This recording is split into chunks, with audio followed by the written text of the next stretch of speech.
and welcome viewers. This is Sultan Fayaz Hussain and you are watching Sultan Fayaz official YouTube channel.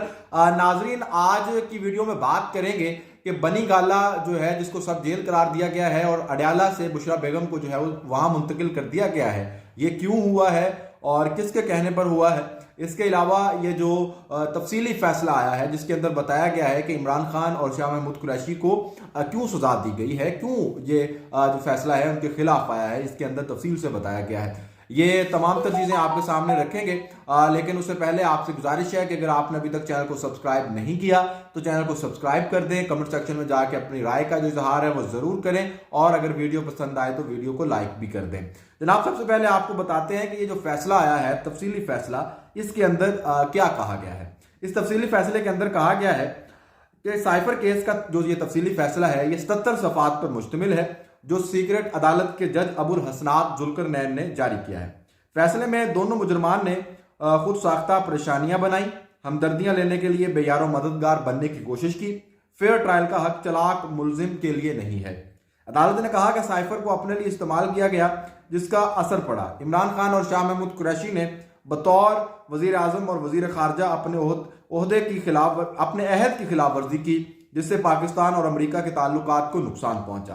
फैसले में कहा गया कि बानी पीटीआई और शाह महमूद कुरैशी ने जानबूझकर झूठ बोला।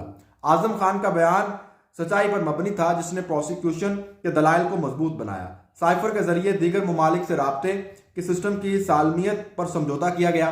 साइफर के मामले से दीगर ममालिक के साथ ताल्लुकात पर असर पड़ा जिससे दुश्मनों को फायदा हुआ। अदालत ने कहा कि बानी पीटीआई ने जलसे में जानबूझकर झूठ बोला और मुल्क का ना सोचा।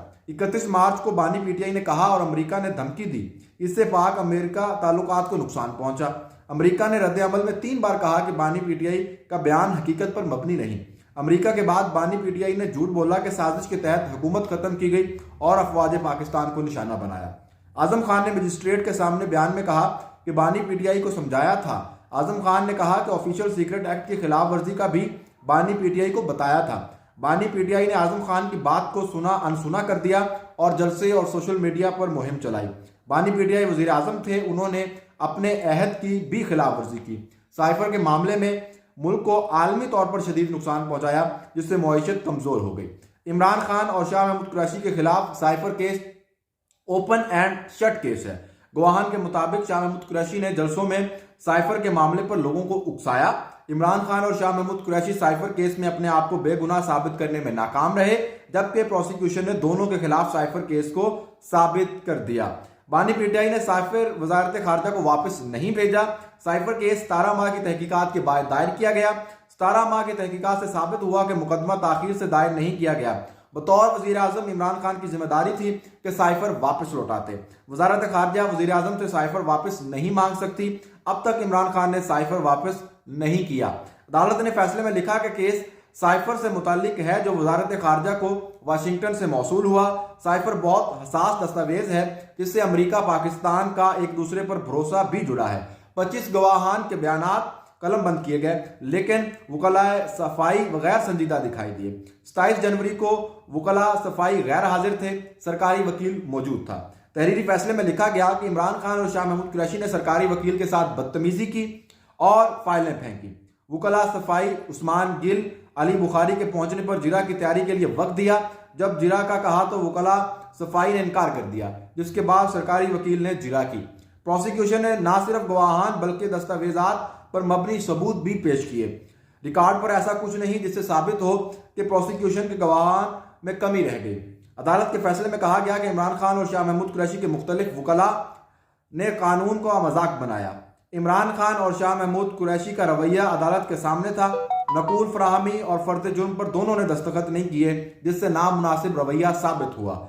जज अबुल हसनात जुल्करनैन ने फैसले में लिखा कि बानी पीटीआई और शाह महमूद कुरैशी ने 342 के बयान दिए लेकिन दस्तखत ना किए। साबिक वजीर आजम और साबिक वजीर खारजा से ऐसे रवैये और ताखीरी हरबों की तवक्कुआत नहीं थी। फेयर ट्रायल किया, मुजरमान को जिरा का मुकम्मल मौका दिया गया लेकिन जानबूझकर जिरा नहीं की गई। ख्याल रहे कि सीक्रेट एक्ट के तहत कायम की गई खसूसी अदालत ने 2 रोज कबल साबिक वजीर आजम इमरान खान और साबिक वजीर खारजा शाह महमूद कुरैशी को साइफर केस में 10-10 साल की कैद सुना दी है। तो जनाब ये वो तफसीली फैसला है जो कि अदालत की जानिब से जारी किया गया है, और इसका जो लुबे लुबाब है वो यही है कि जनाब इमरान खान साहब और शाह महमूद कुरैशी ने जो साइफर को अपने मफादात के लिए इस्तेमाल किया, जिससे अमेरिका को नुकसान, पाकिस्तान और अमेरिका की दोस्ती को नुकसान पहुंचा, और इसके अलावा पाकिस्तान के दीगर जो खारजा ताल्लुकात हैं उनको नुकसान पहुंचा, जिसका असर पाकिस्तान की मईशत पर पड़ा। ये इस फैसले का लुबे लुबाब है, और इस केस के अंदर जो है 10 साल की जो सजा है वो सुना दी गई है शाह महमूद कुरैशी साहब को और इमरान खान साहब को। तो जनाब इसके बाद एक और फैसला आया था, और वो फैसला था तोशाखाना केस का। तोशाखाना केस के अंदर जो है वो 14 साल की जो सजा है वो बुशरा बेगम को, और 14 साल की जो सजा है वो इमरान खान साहब को जो है वो सुनाई गई है।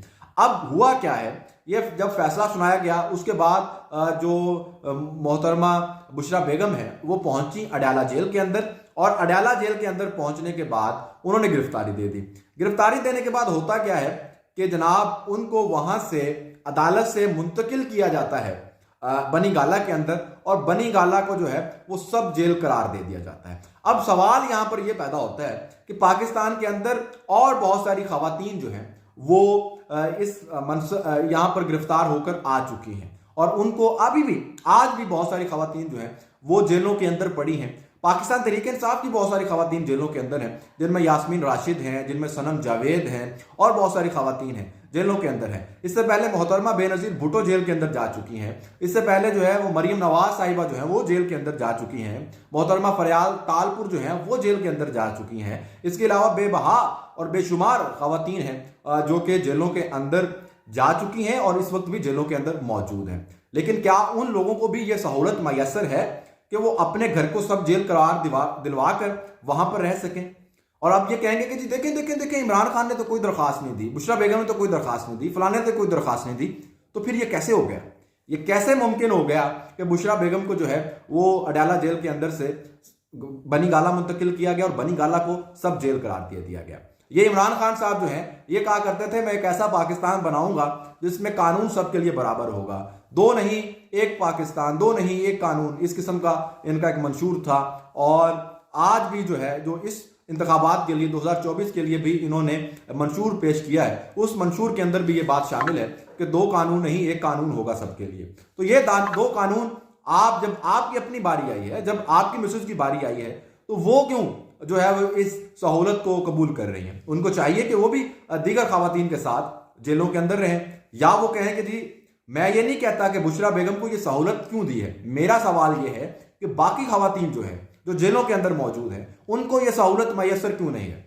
अगर पाकिस्तान के कानून के अंदर इस बात की इजाजत है तो उन खवातीन को जिनके छोटे छोटे बच्चे हैं, वो खवातीन जो कि जेलों के अंदर कैद हैं और उनकी जो है वो उम्रें ज्यादा हैं, उन लोगों को ये रिलीफ क्यों नहीं फराहम किया जाता? डॉक्टर यास्मीन राशिद को ये रिलीफ फराहम क्यों नहीं किया जाता? और उन्हें जो है वो इस तरह उनके घर के अंदर जो है वो सब जेल करार देकर वहां पर क्यों नहीं रखा जाता? और अगर इमरान खान साहब और उनकी मिसेज जो है वो इस बात पर बिलीव करती हैं कि दो नहीं एक पाकिस्तान, तो फिर ये अपने लिए ये सहूलत कबूल कर ली और बाकियों के लिए इस सहूलत का जो है वो तकाजा नहीं किया गया। तो इससे जाहिर होता है कि जब आपकी बारी आएगी तो दो पाकिस्तान होंगे, और जब तकरीर की बारी आएगी, सियासी बात की बारी आएगी, तो दो नहीं एक पाकिस्तान होंगे। और जब अमली काम करना पड़ेगा तो फिर आपको अपने लिए तो तमाम सब सहूलतें चाहिए, उस वक्त आप जो है वो बाकी अवाम को भूल जाएंगे। Good bye.